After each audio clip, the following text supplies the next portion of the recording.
Shalom, apa kabar Bapak, Ibu, dan saudara-saudari yang terkasih? Kembali lagi berjumpa dengan saya, Liliana, dari Kota Makassar. Hari ini saya mau men-sharingkan renungan saya, Lexio Divina, yang terambil dari Injil Lukas bab 21 ayat 29 sampai dengan 33 dengan judul Akhir Zaman, Siapkah Anda? Beberapa hari lagi kita akan memasuki masa Advent, dan kita tahu masa Advent adalah masa di mana kita menyiapkan diri kita untuk menyambut pesta Natal dan memperingati kelahiran Tuhan Yesus. Advent juga merupakan saat di mana kita menantikan kedatangan Tuhan yang kedua kalinya secara istimewa. Dan kita tahu bahwa kedatangan Tuhan bisa datang kapan saja dalam setiap peristiwa hidup kita. Kedatangan Tuhan serba tidak terduga. Oleh karena itu, kita diingatkan untuk selalu berjaga-jaga, waspada, dan siap sedia setiap waktu. Suatu ketika, saya teringat saat sebelum ujian semester dimulai, seringkali untuk membantu siswa dalam belajar, maka saya selalu memberikan contoh bentuk-bentuk soal yang kurang lebihnya nanti soal tersebut mirip dengan soal ujian semester yang akan diujikan. Istilahnya yang lebih dikenal saat ini itu adalah kisi-kisi. Dan saya meminta kepada seluruh siswa pada saat itu untuk mengerjakan soal-soal tersebut. Sehingga pada saat ujian tiba, saya berharap agar mereka sudah siap. Namun kenyataannya walaupun sudah diberikan kisi-kisi, masih tetap saja ada yang nilainya tidak mencapai KKM atau kriteria ketuntasan minimal. Di sini saya dapat menilai bahwa ada anak-anak yang siap sedia, namun ada juga yang tidak siap saat menyambut ujian semester, walaupun kisi-kisi tersebut sudah saya berikan. Demikian juga dengan bacaan Injil Lukas bab 21 ayat 29 sampai dengan 33, Yesus pun sedang memberikan kisi-kisi tentang akhir zaman, di mana Yesus mengatakan kepada para muridnya lewat perumpamaan pohon ara yang terdapat di dalam Lukas bab 21 ayat 29.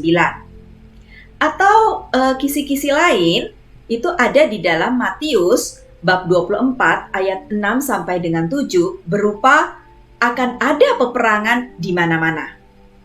Dan di dalam Matius 13 ayat 8 akan terjadi gempa bumi di berbagai tempat dan juga kelaparan. Kira-kira apa reaksi murid Yesus saat mendapati kisi-kisi tersebut? Senang? Takut? Saya mencoba membandingkan antara keadaan murid saya dengan murid Yesus ketika mendapatkan kisi-kisi. Kalau murid saya, saat mendapatkan kisi-kisi mereka akan senang, sebab mereka bisa belajar lebih fokus dan lebih terarah. Walaupun kenyataannya masih juga ada yang tidak siap. Sedangkan murid Yesus di satu sisi mereka akan senang, tetapi di sisi lain mereka itu akan cemas. Mengapa saya katakan demikian? Sebab murid saya itu sudah tahu pasti kapan diadakan ujian semester, karena semester itu sudah dijadwalkan. Sementara murid Yesus itu tidak tahu kapan akhir zaman akan tiba. Seperti yang tertulis di dalam Injil Matius bab 24 ayat 36. Tetapi tentang hari dan saat itu tidak seorang pun yang tahu. Malaikat-malaikat di surga tidak dan anak pun tidak, hanya Bapa sendiri. Bukan hanya itu, Yesus pun mengatakan kepada para muridnya, jika kamu melihat hal-hal itu terjadi, ketahuilah bahwa kerajaan Allah sudah dekat. Seperti terdapat di dalam Lukas 21 ayat 31. Nah, apa maksud dari pernyataan Yesus tersebut? Ada dua kemungkinan untuk memahami pernyataan Yesus dalam perikop ini, yaitu yang pertama, Yesus berbicara mengenai kedatangannya pada akhir zaman. Bila melihat gejala-gejala alam, hal-hal itu seperti yang disebutkan di dalam ayat 31 tadi, seperti gempa bumi, peperangan, kemunculan antikristus, maka orang akan mengetahui bahwa Tuhan akan segera datang dalam kemuliaannya.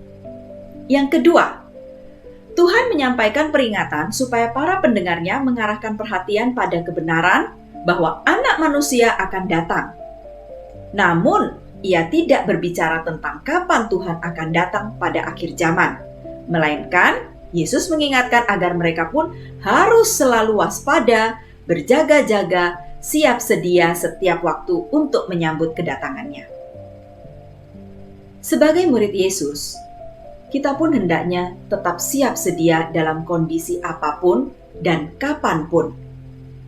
Sebab berjaga-jaga merupakan cara terbaik untuk menanti kedatangan Tuhan Yesus yang kedua kalinya. Nah, sekarang bagaimana cara kita mempersiapkan diri dalam menanti kedatangan Tuhan yang kedua kali? Yang pertama, melakukan persiapan batin dengan menerima sakramen tobat, agar hati kita bersih seperti mengikuti misa tobat dan pengakuan pribadi, atau bisa juga mengambil waktu 15 menit setiap malam sebelum tidur untuk mengintrospeksi diri sendiri atas pikiran, ucapan, tindakan yang tidak menyenangkan hati Tuhan, dan juga memohon ampun atas segalanya dan berusaha untuk tidak mengulangi keesokan harinya. Yang kedua, dengan bersekutu intim dengannya melalui Hosti Kudus saat kita mengikuti misa di gereja. Bukan hanya itu, kita pun juga harus menjadi pelaku-pelaku firman yang akan menabur kebaikan di hati sesama. Jadi bukan hanya sebagai pendengar firman, tetapi juga menjadi pelaku-pelaku firman. Nah, pernahkah terpikirkan bahwa hidup di dunia ini sungguh sangat singkat? Apakah tanda-tanda akan kedatangan Yesus yang kedua kalinya menyadarkan kita untuk segera membenahi dan memperbaiki sikap hidup agar seturut perkataan Yesus dan sesuai dengan kehendak-Nya? Tetaplah setia dalam iman sampai akhir dan Tuhan akan memberimu mahkota kehidupan. Quote dari Santo Paus Fransiskus. Demikian renungan Lexio Divina saya, kiranya dapat memberkati kita semua. Tuhan Yesus memberkati. Amin.